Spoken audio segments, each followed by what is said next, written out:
No, the reaction is very simple. Let me just tell you one thing.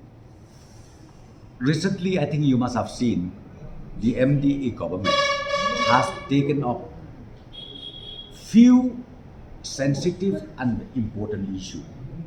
Number one is like Yo Molong, Yo Du, Yo, that Yo Molong, Temato. And number two is boundary issue.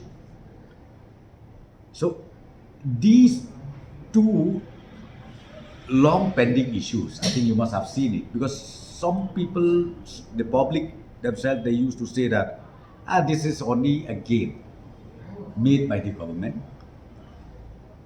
I think not only the public, even elected representatives like MLAs or MDCs, initially they thought that way. But when they see in course of time that MDA government is seriously taken this issue up, then these 5 Congress MLAs, they were impressed and ultimately they give us unconditional support.